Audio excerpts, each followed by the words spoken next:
थाना चिकराली के गांव कालस में चंद रोज कबल एक दिलहराश वाकया पेश आया। यहां पर सरे शाम गांव से थोड़ा दूर अब्दुल मीद नामी शख्स के जानवर को नामलूम अफराद ने कुल्हाड़ियों और टोकों के वार करके जख्मी कर दिया, जिनमें एक बैल जख्म की ताब न लाते हुए जहां भाग हो गया, जिसका मुकदमा साबिक रंजिश की बिना पर अपने मुखालिफिन के खिलाफ दर्ज करवा दिया गया था, जिस पर पुलिस थाना चिकराली ने 2 मर्द और एक खातून जो कि दोनों बाजू से मजूर भी बताई जाती है को गिरफ्तार कर लिया और मजूर खातून को जेल भिजवा दिया गया। इस सिलसिले में आज हमारी टीम कालस में मौजूद है। हकीकत क्या है और क्या जो मुल्ज़मान गिरफ्तार किए गए हैं, क्या वाकई वो असल मुल्ज़मान है या कि असल मुल्ज़मान को छुपाया जा रहा है? जी बस बिस्मिल्लाहिर्रहमानिर्रहीम। जनाब जिहड़ा वाक़या है बहुत ही दिलसोज़ा वाक़या है, बहुत जुल्म होया मदई फरीक नाल, लेकिन मदई फरीक ने जिहड़े मुलजमान नामजद किया गया FIR उन्हां नाल भी दूसरा जुल्म हो रहा है। लिहाजा असीं ये कहने आला हकाम नूं अगे गुजारिश करांगे भी केस नूं सही रुख ते लिया के तफ्तीश का दायरा कार वसी किया जाए तो ये मुलजम पूरा गाँव जिहड़ा बोल उठिया है भी ये मुलजमान जिहड़े ने बेगुनाह ने, उन्हां दे शवायद उन्हां दीयां गवाहियां सानूं पिंड दे विच वकूए दे टाइम जिहड़ा मौजूदगी दियां लभदियां ने पईयां।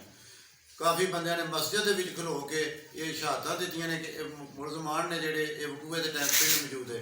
पिंड के 20-25 बंदे आखते हैं कि असीं वो पिंड के देखे ने वकूए के टाइम, फिर इत्थे भी होवन उत्थे भी होने तो हो नहीं सकता है, तो उन्हों का इस तरह चलान कर देना बड़ी वड्डी ज्यादती है।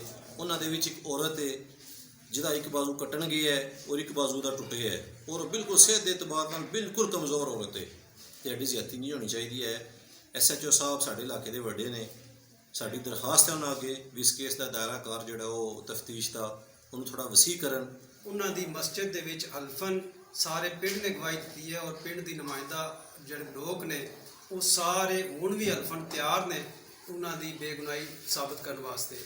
असल जिहड़ा जुर्म होया है, असल केस जिहड़ा है वो मदईयां दा अपना माली नुकसान का नहीं, उन्हां बेज़बान जानवरां दा केस है जिहड़ा असां सारे पिंड ने लड़ना है। उन्हां बेज़बान जानवरां नूं इंसाफ मिलना चाहिए। मेरी DPO साहब अगे भी गुजारिश है कि वो खुद इस केस दे विच दिलचस्पी लैन ते इहदा तफ्तीश का दायरा वसी करके ते जिहड़े नामजद मुलजमान ने उन्हां दे बारे च भी राय लैन, लोकां कोलों गवाही लैन। उस तो इलावा FIR बल्कि दोबारा उहदे ते नज़रसानी की जाए। सर मैं वज़ीर आज़म पंजाब, वज़ीर आला पंजाब और IG पंजाब ये अपील करना कि ये जिहड़ा केस होया है ये सानू इंसाफ मिलना चाहिए।